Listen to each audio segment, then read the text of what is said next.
আসসালামু আলাইকুম। আমন্ত্রণ বাংলাভিশন সংবাদে আপনাদের সাথে আছি জেবা রহমান। শুরুতেই পায়োনিয়ার ইন্স্যুরেন্স সংবাদ শিরোনাম। ইতিহাস না জেনে সৈয়দ আশরাফ বঙ্গবন্ধুর হত্যায় জাসদকে অভিযুক্ত করেছেন দাবি নেতাদের।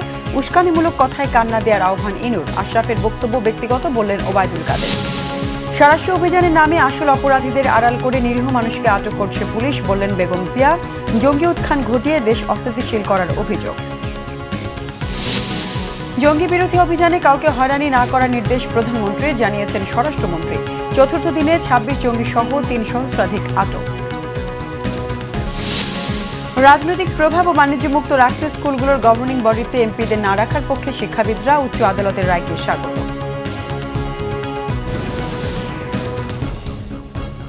দেখছিলেন পায়োনিয়ার ইন্স্যুরেন্স সংবাদ শিরোনাম। ইফাদ টি টাইম, চায়ের সাথে সেরাটা। এবার বিস্তারিত। সৈয়দ আশরাফুল ইসলামের বক্তব্যের বিষয়ে জাসদ সভাপতি ও তথ্যমন্ত্রী হাসানুল হক ইনু বলেছেন, জঙ্গি দমনে সরকার ব্যস্ত, ১৪ দলের মধ্যে কাদা ছোড়াছুড়ির সময় এখন নয়। নিজ দলের নেতাকর্মীদের উস্কানিমূলক কথায় কান না দেওয়ারও আহ্বান জানিয়েছেন তিনি। এদিকে সড়ক পরিবহন ও সেতুমন্ত্রী ওবায়দুল কাদের জানিয়েছেন, সৈয়দ আশরাফের বক্তব্য তার একান্তই ব্যক্তিগত। ঝিনাইদহের সার্কিট হাউসে তথ্যমন্ত্রী হাসানুল হক ইনু বলেন, জ্বালাও পোড়াও করে ব্যর্থ বিএনপি নেত্রী এখন গুপ্ত হত্যায় ব্যস্ত। জাসদকে নিয়ে করা সৈয়দ আশরাফের বক্তব্যের বিষয়েও কথা বলেন। ১৪ দলের অভ্যন্তরে কোনো দলাদলি, কাদা ছোঁড়াছড়ির সময় এটা না। এই মুহূর্তটা হচ্ছে ঐক্য রক্ষার সময় এবং জঙ্গি দমনের শেখ হাসিনার পদক্ষেপকে সফল করতে শেখ হাসিনার পাশে ১৪ দলের পাশে দৃঢ়ভাবে অবস্থান করবেন। ৭২ থেকে ৭৫-এর ঘটনাটা ইতিহাসের পাতায় চলে গিয়েছে। এটা ইতিহাস চর্চার সময় না। ৭৫-এর পূর্বাপর ঘটনার বিশ্লেষণ করেই জাসদ এবং আওয়ামী লীগ এবং শেখ হাসিনা আমরা ঐক্যের সিদ্ধান্ত নিয়েছি এবং তার ভিত্তিতে ১৪ দল গড়ে উঠেছে। এদিকে রাজধানীতে বিআরটিএর ভ্রাম্যমাণ আদালতের কার্যক্রম পরিদর্শন করে সড়ক পরিবহন ও সেতুমন্ত্রী ওবায়দুল কাদের দাবি করেন, জাসদ নিয়ে সৈয়দ আশরাফের বক্তব্য দলের নয়। আমাদের সাধারণ সম্পাদক বিষয়টি তার ব্যক্তিগত মতামত, এটা আমাদের দলের বা সরকারের কোনো সিদ্ধান্ত নয়। অন্যদিকে ঝিনাইদহে পুরোহিত আনন্দ গোপাল গাঙ্গুলির হত্যার প্রতিবাদে ১৪ দলের সমাবেশে স্বাস্থ্যমন্ত্রী মোহাম্মদ নাসিম হুঁশিয়ারি দেন, বলেন গুপ্ত হত্যার সাথে জড়িত কাউকে ছাড় দেয়া হবে না। Saleh Zahur Chowdhury, Banglavision news desk. ইতিহাস না জেনে সৈয়দ আশরাফ বঙ্গবন্ধু হত্যায় জাসদকে অভিযুক্ত করেছেন বলে দাবি করেছেন দলের একাংশের সভাপতি শরীফ নুরুল আম্বিয়া। তবে জাসদই বঙ্গবন্ধুকে হত্যার পরিবেশ তৈরি করেছিল, এই বক্তব্য সঠিক বলে মন্তব্য করেছেন অধ্যাপক আব্দুল মান্নান চৌধুরী। অন্যদিকে রাজনৈতিক বিশ্লেষক সৈয়দ আনোয়ার হোসেন আশরাফের বক্তব্যকে ব্যক্তিগত আক্রমণ হিসেবে আখ্যা দিয়েছেন। এই যে দেশটাকে ছিন্ন ভিন্ন করে হলো এই তৎকালীন বৈজ্ঞানিক সমাজতন্ত্রের ধারক বাহক, পরবর্তী অবশ্য তারা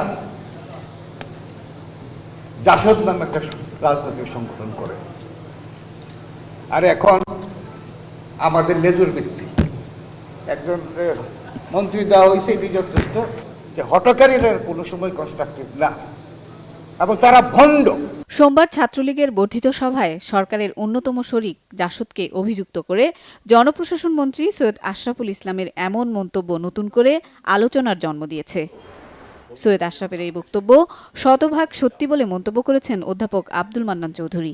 আশরাফ যে বলেছেন বঙ্গবন্ধুকে হত্যার ক্ষেত্রেও জাসদ তৈরি করেছে, আমি কিন্তু শতভাগ একমত। কারণ এই দেশে, এই অঞ্চলে বঙ্গবন্ধুর গায়ে ফুলের টোকা দেওয়ার মতো সাহস কারোর বুকে গজায়নি। এই জাসদ সেটা ইনিশিয়েট করেছে এবং জাসদের পেছনে জুটেছিল স্বাধীনতা, সার্বভৌমত্ব এবং মানবতা বিরোধী শক্তি। তবে সৈয়দ আশরাফের এই বক্তব্যকে ভিত্তিহীন ও দুঃখজনক বলেছেন জাসদ নেতারা। আওয়ামী লীগের সঙ্গে 3.5 বছরে আমাদের সংগ্রাম ছিল, আমরা মুখোমুখি ছিলাম। সেই মুখোমুখিতে কাদের দোষ বেশি, ওই মুখোমুখি কে বাড়াবাড়ি করেছে সেগুলো গবেষণা হতে পারে। কাজেই যারা এই ইতিহাস জানেন না তারা এই ধরনের রাজগবি কথাবার্তা তারা বলতে পারেন, কিন্তু যারা ইতিহাস জানেন তারা অন্তত এটাও বলতে পারবেন এই দলটা ভণ্ড। দলে কোনো ব্যক্তিবিশেষ ভণ্ডামি করতে পারে, কোনো ব্যক্তিবিশেষ এখানে মন্ত্রী হয়ে চাটুকারিতা করতে পারেন। এখন কারো চাটুকারিতে উত্ত্যক্ত হয়ে কেউ কিছু অতিরিক্ত কথাবার্তা বললেন, সে দায়ভাগ আমার মনে হয় তাদেরকে সতর্কভাবে শব্দ চয়ন করা উচিত। সৈয়দ আশরাফের বক্তব্যে ১৪ দলের রাজনীতিতে কোনো নেতিবাচক প্রভাব ফেলবে না বলে মনে করেন অধ্যাপক সৈয়দ আনোয়ার হোসেন। সৈয়দ আশরাফের এই মন্তব্যের স্থান, কাল, পাত্র সংক্রান্ত বিবেচনাবোধ অনুপস্থিত। যখন আমরা জঙ্গিবাদ নিয়ে বিপন্ন এবং গুপ্ত ঘাতকের হাতে মানুষের প্রাণ চলে যাচ্ছে, পুলিশের সাঁড়াশি অভিযান হচ্ছে প্রশ্নবিদ্ধভাবে, এগুলো নিয়ে ভাবিত, সেই সময় তখন সৈয়দ আশরাফ এই মন্তব্য করছেন, যা তামাদি হয়ে গেছে বিষয়টি। আর 14 দলের দলীয় ঐক্যের উপর কোনো প্রভাব হবে না, নেতিবাচক ভিত্তিতে আমি মনে করি। সেতু আহমেদ, বাংলা ভিশন, ঢাকা। মুন্সিগঞ্জের গজারিয়ায় 350 মেগাওয়াটের একটি কয়লাভিত্তিক বিদ্যুৎ কেন্দ্র নির্মাণে 504 কোটি টাকা সহ 3,326 কোটি টাকার 7টি উন্নয়ন প্রকল্প অনুমোদন দিয়েছে জাতীয় অর্থনৈতিক পরিষদের নির্বাহী কমিটি একনেক। সকালে রাজধানীর শেরেবাংলা নগরের এনসি মিলনায়তনে প্রধানমন্ত্রী শেখ হাসিনার সভাপতিত্বে একনেক সভায় এই অনুমোদন দেওয়া হয়। এ প্রকল্পের আওতায় 350 একর জমি অধিগ্রহণ, ভূমি উন্নয়ন সহ অন্যান্য সহায়ক অবকাঠামো তৈরি করা হবে। এদিকে ঢাকা উত্তর সিটি কর্পোরেশনের বিভিন্ন ক্ষতিগ্রস্ত সড়ক অবকাঠামো উন্নয়ন সহ নর্দমা ও ফুটপাত নির্মাণে বরাদ্দ দেওয়া হয়েছে 1025 কোটি টাকা। এছাড়া বুড়িগঙ্গা নদী পুনরুদ্ধার প্রকল্পের ব্যয় প্রথমবারের মতো সংশোধন করে 181 কোটি টাকা বাড়ানো হয়েছে। 2020 সালের জুন নাগাদ বাস্তবায়নের এই প্রকল্পের খরচ বেড়ে দাঁড়াচ্ছে 1125 কোটি টাকা। নির্ধারিত সময় মাত্র 13% কাজ হওয়ায় বাড়ানো হয়েছে এই প্রকল্পের মেয়াদ। বৈঠক শেষে পরিকল্পনা মন্ত্রী আহমদ মুস্তফা কামাল জানান, নদীর নাব্যতা রক্ষা এবং কোনো ধরনের বর্জ্য যেন নদীতে না পড়ে সে লক্ষ্যে এলজিআরডি ও পানি সম্পদ মন্ত্রণালয়কে সমন্বিত উদ্যোগ নেওয়ার নির্দেশ দিয়েছেন প্রধানমন্ত্রী শেখ হাসিনা।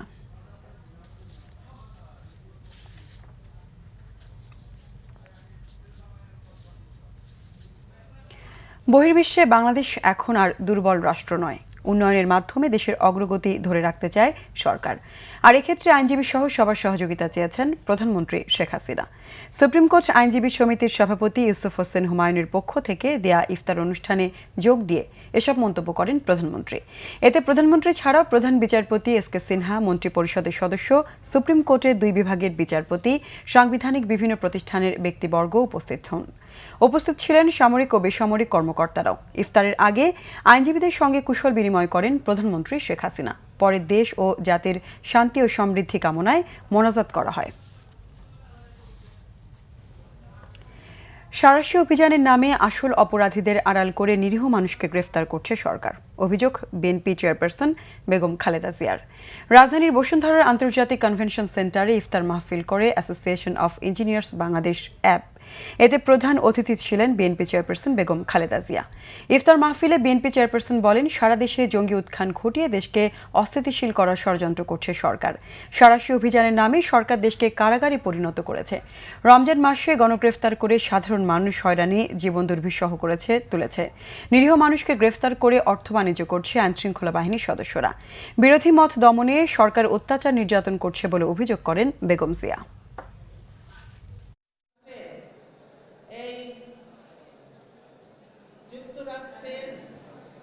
এই হাসিনা নিজেই বলেছে যে এই যে টার্গেটেড কিলিং কতগুলো হচ্ছে, একটার পর একটা মানুষ মরছে প্রতিনিয়ত, কাগজ খুললেই শুধু মৃত্যু মৃত্যু আর মৃত্যু। এই মৃত্যু হচ্ছে, সে বলেছে আমি জানি। সে জানে, তাহলে সে কেন তাদেরকে ধরছে না?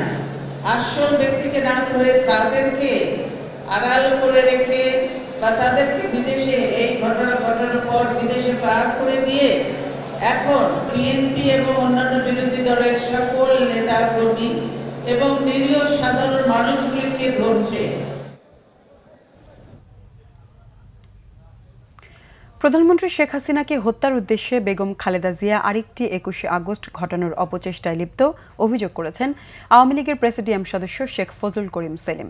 সংসদ বক্তৃতায় অবিলম্বে খালেদা জিয়াকে গ্রেফতারের দাবি জানিয়েছেন তিনি। একই সাথে যুক্তরাষ্ট্রকে আহ্বান জানান বাংলাদেশের অভ্যন্তরীণ বিষয়ে হস্তক্ষেপ না করতে।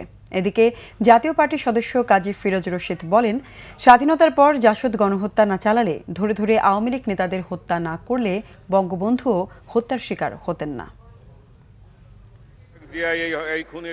জাতীয় সংসদে বাজেট বক্তৃতায় আওয়ামী লীগের সদস্য শেখ ফজলুল করিম সেলিম অভিযোগ করেন, বেগম খালেদা জিয়া শেখ হাসিনাবিহীন বাংলাদেশ চান বলেই আরেকটি 21 আগস্টের ষড়যন্ত্র করছেন। ইনি যেটা বলেছেন যে শেখ হাসিনাবিহীন নির্বাচন আওয়ামী লীগে হবে, এটা তাকে পরিষ্কার করতে হবে। তিনি আর একটা 21 আগস্ট ঘটাবার ষড়যন্ত্র করছে, সেজন্য তাকে অবিলম্বে গ্রেপ্তার করে ইন্টিগ্রেশন করে ওই তথ্য বাইর করার জন্য আমি সরকারের কাছে আহ্বান জানাচ্ছি। 2000 নিরীহ মানুষকে পুড়িয়ে অগ্নিসন্ত্রাসের মধ্যে পুড়িয়ে মেরেছে।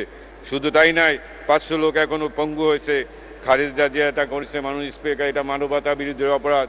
সে রাষ্ট্রের বিরুদ্ধে যুদ্ধ ঘোষণা করেছিল, সুতরাং তার বিরুদ্ধে রাষ্ট্রদ্রোহী মামলা হওয়া উচিত, মানবতা বিরোধী মামলা হয়ে তার বিচার করা উচিত। আমাদের এখানে কোনো জঙ্গিও নাই, আমাদের এখানে কোনো ওই আর কায়দায় নাই। যদি কেউ থাকে আপনাদের ওইখানেই আছে, দেন নাই টুইন টাওয়ারে আর কায়দায় মারছে, এখন আইএসএ মারে। সুতরাং আমাদের অভ্যন্তরীণ ব্যাপারে কোনো হস্তক্ষেপ আপনারা করবেন না। এদিকে জাতীয় পার্টির সদস্য কাজী ফিরোজ রশিদও প্রশ্ন তোলেন জাসদের জন্ম ও ভূমিকা নিয়ে। বলেন, তাদের গণহত্যা সহ বিভিন্ন অপকর্মের জেরেই ঘটেছিল 15 আগস্ট। জনাব হাসানুল্লাহকে উনি হচ্ছে জাসদ করেন, আমরা ছাত্রলীগ করেছি, উনি জাসদ করছে, একসাথে যুদ্ধ করলাম, সব ঠিক ছিল। একই বিছানা থেকে উঠে উনি আমাদের মধ্যে অস্ত্র ধরলেন। অস্ত্র ধরার বিনিময়ে কি হলো? আমাদের গুণে গুণে 20 লক্ষ মানুষকে হত্যা করলো।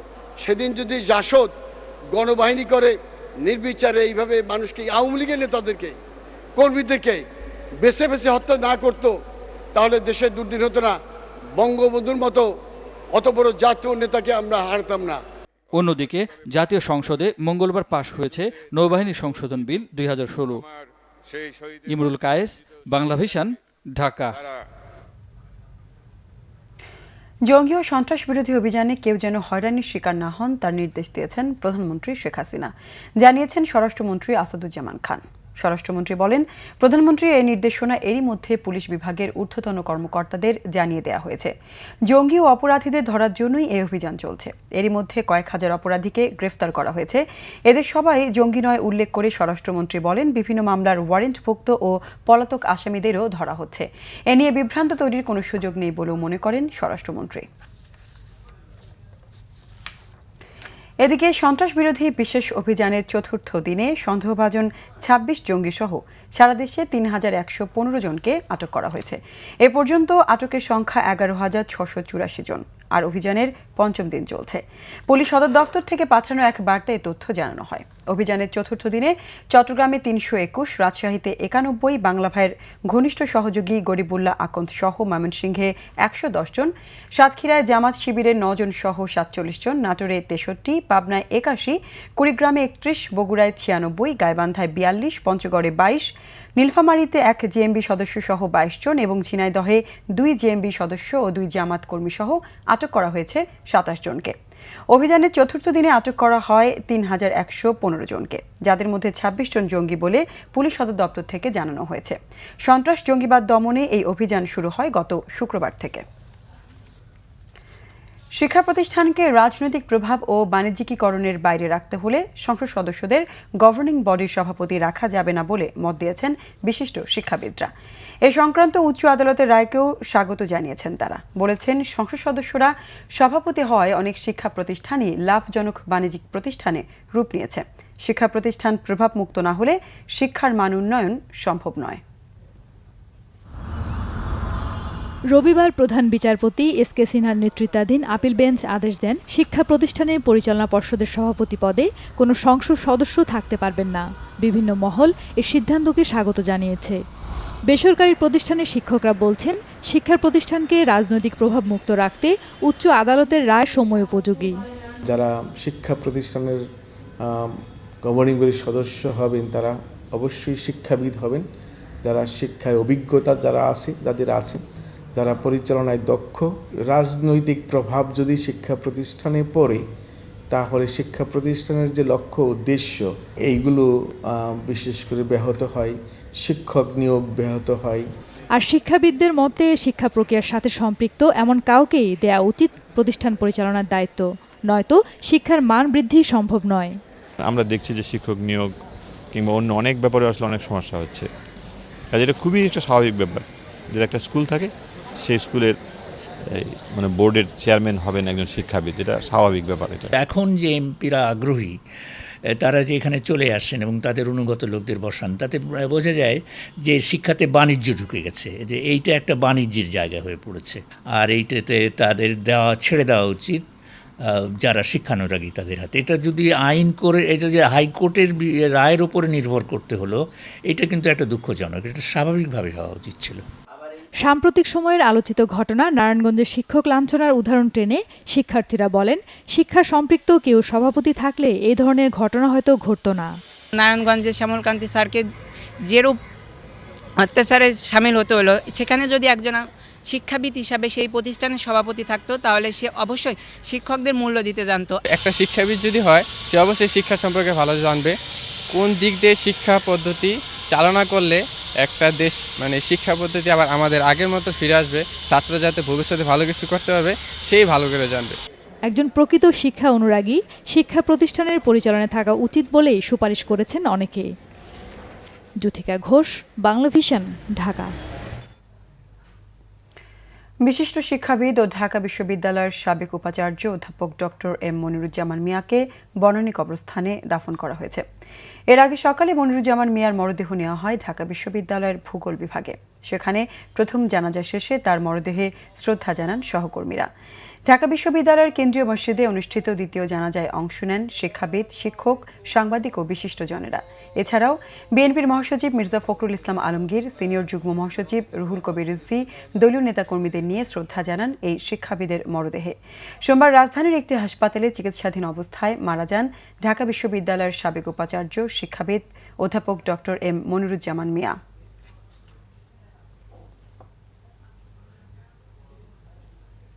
এখন দেখবেন বাংলালিংক ঈদ ফেস্ট ইফতার বাজার সংবাদ।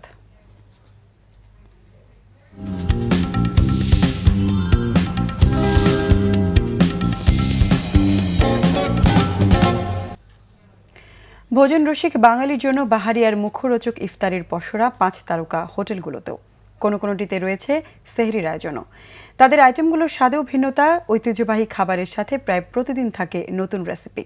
দাম একটু বেশি হলেও ভিন্ন স্বাদ পেতে অনেকেই ছুটে যান রাজধানীর 5 তারকা হোটেলগুলোতে।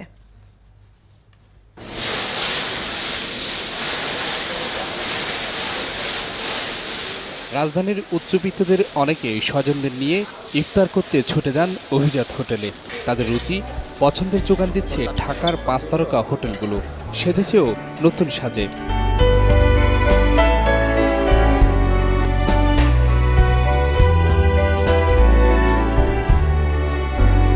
তারা বাহারি মুখরোচক বিভিন্ন আইটেম রাখছে ইফতার ও সেহরিতে। পুরান ঢাকার ফ্লেভারটা এখানে পাওয়া যায়, এটা একটা ব্যতিক্রম দিক সোনারগাঁও হোটেলে। ফিশ আইটেম যেটা করছে খুবই ভালো এবং প্রাইসও খুব রিজনেবল প্রাইস। অ্যারাবিয়ান ও এশিয়ান ঐতিহ্যবাহী বিভিন্ন মেনু রয়েছে ওয়েস্টিন ও সোনারগাঁও হোটেলে। প্রতিদিন তাদের রয়েছে শতাধিক আইটেম। আমাদের অলটুগেদার বুফের প্রাইস হচ্ছে 4999 নেট। সো এটা ইফতার এবং ডিনার সহকারে। সো আমাদের এবারের আয়োজনে আপনার মোর দ্যান 70 আইটেমস আছে, যেটা আপনি ইচ্ছা করলে 6:30 বা ইফতারের আগে এসে সময় নিয়ে এই ডিনার পর্যন্ত করে খেয়ে যেতে পারেন। প্রত্যেক বছরই আমাদের বাংলাদেশে যে ফুড আছে রোজার জন্য, ওটা তো দেই, ওটা তো আসি। তাছাড়াও আমাদের এখানে আরও 4-5 দেশের খাবার আছে। কোনো দিন সাজানো হয় একেবারে নতুন রেসিপি। সেই সময় আমাদের সেট মেনু আছে, আপনি ইচ্ছা করলে ভেজিটেরিয়ান খেতে পারেন, নন ভেজিটেরিয়ান খেতে পারেন, স্পাইসি খেতে ইন্ডিয়ান খেতে পারেন, ওয়েস্টার্ন খেতে পারেন, সব ধরনের ব্যবস্থা আমাদের করা আছে। স্পেশাল হলো যে আমরা Pacific Rim Asia Pacific, Indonesia, Malaysia, Thai, Vietnam এই দেশের মুসলিম ভাইরা রোজার মাসে যে ফুড স্পেশালভাবে ব্যবহার করে, খায়, পছন্দ করে, ওইটি আমরা করছি। নামি দামি আইটেমের সাথে মুড়ি, বুট, ছোলা, শরবত সহ বাঙালি সমাজে দীর্ঘদিনের প্রচলিত আইটেমও ধরে রাখা হচ্ছে 5 তারকা আয়োজনে। এস.এম. ফয়েজ, বাংলা ভিশন, ঢাকা। এ পর্যায়ে নিচ্ছি গ্রেট ওয়াল সিরামিক্স সংবাদ বিরতি। সাথে থাকুন, ফিরে এসে থাকছে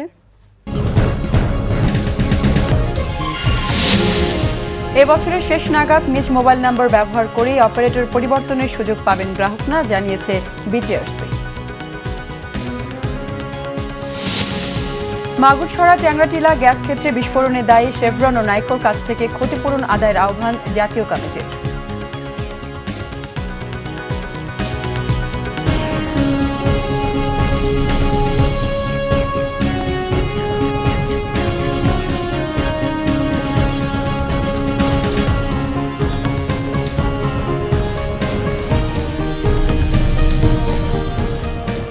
স্বাগত আরেকবার বাংলা ভিশন সংবাদে।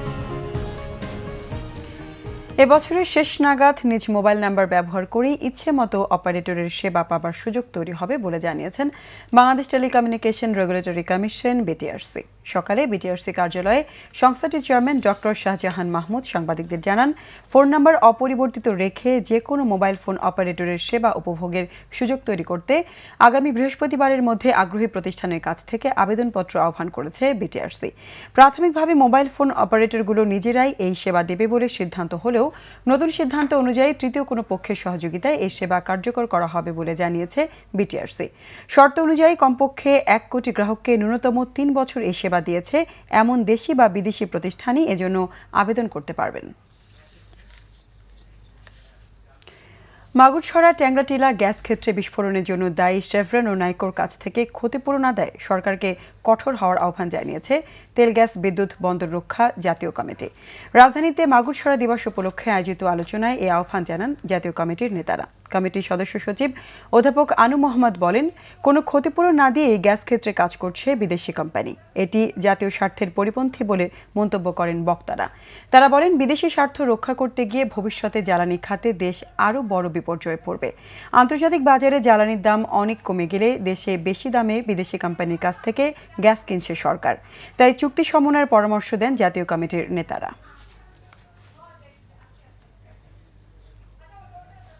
এবার রয়েছে রুয়াফজা ঈদ বাজার সংবাদ।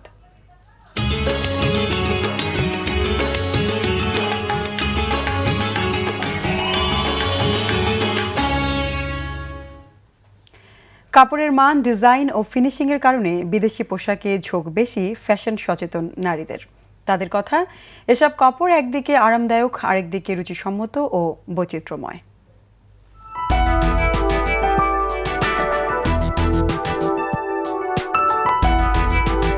দেশীয় বুটিক্সের পাশাপাশি রাজধানীর ফ্যাশন হাউসগুলোতে চলছে ভারতীয় ও পাকিস্তানি পোশাকের রাজত্ব। বেশ হিসেব করেই বাহারি ডিজাইনের এসব বিদেশি পোশাক তুলছেন দোকানিরা। হাতে গোনা কিছু বুটিক হাউস ছাড়া রাজধানীর বেশিরভাগ মার্কেটেই বিদেশি পোশাকে ঠাসা। ক্রেতাদের রুচি ও চাহিদা বুঝেই বিদেশি কাপড় বেশি তুলছেন বলে জানালেন বিক্রেতারা।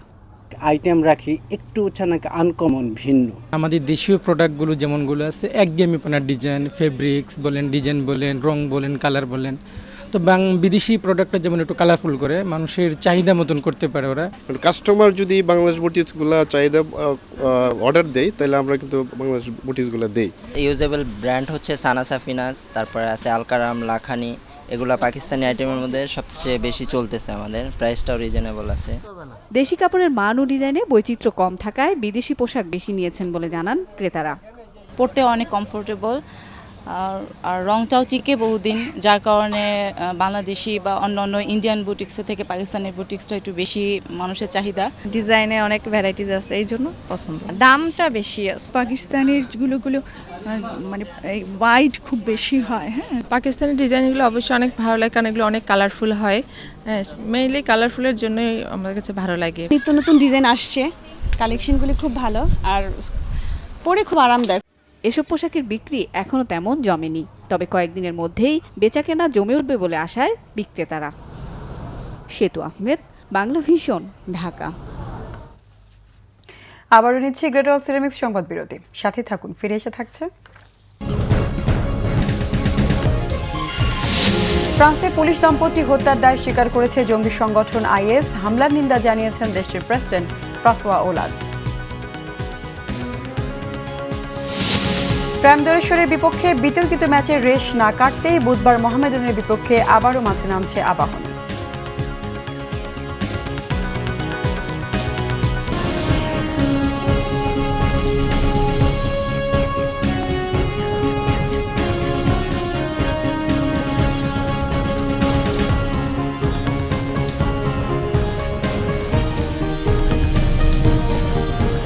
আবারও স্বাগত বাংলা ভিশন সংবাদে। আমিন জুয়েলার্স আন্তর্জাতিক সংবাদ।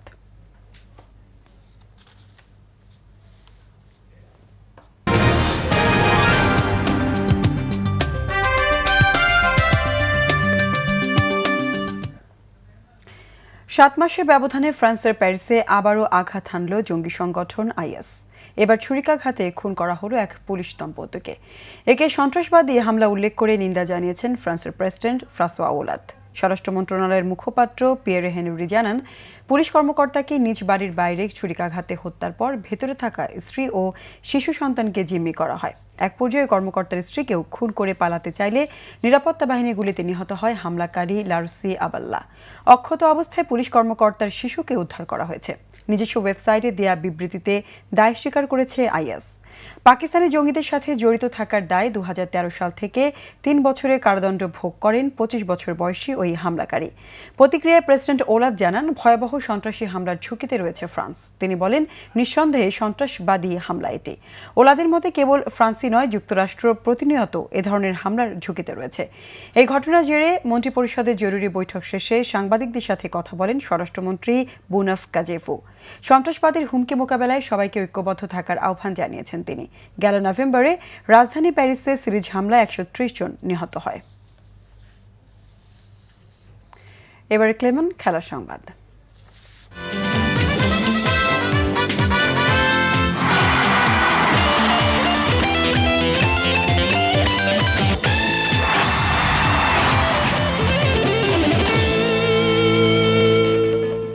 Walton premier cricket super league. প্রাইমদলেশ্বরের বিপক্ষে বিতর্কিত ম্যাচের রেশ না কাটতে বুধবার আবারও মাঠে নামছে আবাহনী। ধানমন্ডির ক্লাবটি এবার মুখোমুখি হচ্ছে একসময়ের চিরপ্রতিদ্বন্দ্বী মোহামেডানের। খেলা হবে আবাহনীর পছন্দের ভেন্যু বিকেএসপির 3 নম্বর মাঠে। প্রিমিয়ার লিগের প্রথম রাউন্ডে দেশের সেরা ক্রিকেট ভেন্যু মিরপুর শেরেবাংলা স্টেডিয়ামে 3 ম্যাচেই পরাজিত হওয়ায় বিকেএসপিতেই বাকি সব ম্যাচ খেলছে আবাহনী। যদিও ফতুল্লায় খেলা 3 ম্যাচের 2টিতেই জয় পেয়েছিল আবাহনী। তারপরও বিকেএসপিতে কোনো ম্যাচে পরাজিত না হওয়ায় এই ভেন্যুতে খেলাকেই বেশি গুরুত্ব দিচ্ছে আবাহনী। আর বিস্ময়করভাবে একসময়ের 2 প্রধান প্রতিদ্বন্দ্বী ক্লাবের গুরুত্বপূর্ণ ম্যাচটি আবাহনীর পছন্দের ভেন্যু বিকেএসপিতে আয়োজনের ব্যবস্থা করেছে সিসিডিএম। মোহামেডানের কর্মকর্তারাও ভেন্যুর বিষয়ে নিশ্চুপ। তাদের ভাবটা এমন যে একটি ক্লাব নিয়ন্ত্রিত বোর্ডে পরিচালক হিসেবে পরিচয় দেওয়াটাই তো বড় কথা। লিগের প্রথম পর্বে মিরপুরে আবাহনীকে 8 উইকেটে হারিয়েছিল মোহামেডান। শিরোপার রেসে টিকে থাকতে এই ম্যাচে জয় পাওয়াটা দুদলের জন্যই গুরুত্বপূর্ণ। দিনের অন্য ম্যাচে মিরপুরে লড়বে প্রাইম দলেশ্বর ও প্রাইম ব্যাংক এবং ফতুল্লায় পয়েন্ট টেবিলের শীর্ষস্থান ধরে রাখার লক্ষ্যে মুখোমুখি হবে ভিক্টোরিয়া ও লিজেন্ড অফ রূপগঞ্জ।